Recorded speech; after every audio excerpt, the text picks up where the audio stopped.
Hello, আজ আমরা গেছিলাম ব্রহ্মদত্ত ধামে। সেখানের এত সুন্দর পরিবেশ তোমরা দেখলে অবাক হয়ে যাবে।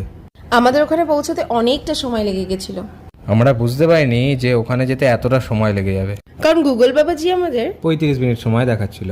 আর যাই হোক, কিন্তু লোকেশনটা দেখে আমরা কি অবাক হয়ে ফিদা। গেছি, অবাক। আর ওখানে গিয়ে আমার একটাই চিন্তা ছিল যে সূর্য মামাজি বোধহয় সত্যি এবার ডুবে যাবে। যাই হোক, অনেকটা সাপোর্ট করেছে সূর্য আমাদের, মানে সূর্য মামা আমাদের। আর সেদিনকে ছিল জামাই ষষ্ঠী।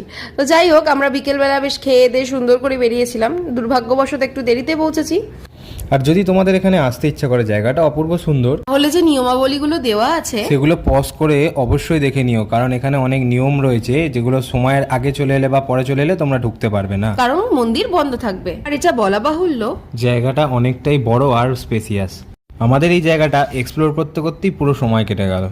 মিনিমাম 1.5 ঘন্টা থেকে 2 ঘন্টা কিভাবে কেটে গেল তা আমরা বুঝতেই পারলাম না। তুই দেখো, সূর্য মামা চেয়ে আছে আমাদের সঙ্গ দেওয়ার জন্য। আর তুই যেটা নিয়ে চিন্তা করছিলি সেটা তো আর হলো না, বল। তা ঠিক, কিন্তু বিশ্বাস করো, এই জায়গাটায় এসে আমার এত ভালো লেগেছে, মনে হচ্ছে আবার যদি কোনোদিনও যেতে পারতাম তাহলে ভালোই হতো। আমি জানি না আবার যেতে পারবো কিনা, এগুলো তো ভাগ্যের ব্যাপার, ভগবানের ওপর নির্ভর করে সব। মন্দিরের প্রবেশদ্বার দেখে আমরা হতভম্ব হয়ে গেলাম। দেখো কি সুন্দর কাঠের কারুকার্য।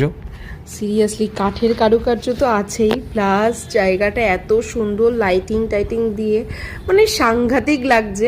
এখানে ঘন্টাটা বাজানোর আমার ইচ্ছা ছিল, বাট না, এটা আমি বাজাতে পারিনি, সুমন বাজিয়েছে। আর এখানকার কচ্ছপটা দেখেছো? মন্দিরের বাইরেটা অপূর্ব, কিন্তু ভেতরটা অবাক করার মতো। এতটা বড়, এত লোকজন ছিল, তোমরা দেখতেই পাচ্ছ। আর আলো দিয়ে এত সুন্দর সাজিয়েছে। এটা হচ্ছে ব্রহ্ম মন্দির, আর নিচে একটু পরেই তোমরা দেখতে পাবে শিব ঠাকুরের মন্দির। আর সেটা আমরা তোমাদের এই ভিডিওতেই দেখাবো।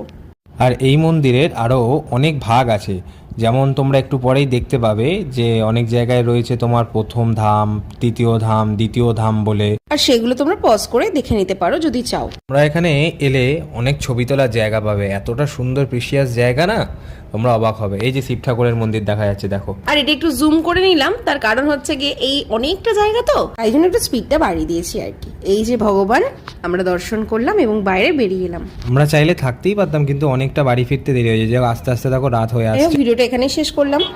টাটা।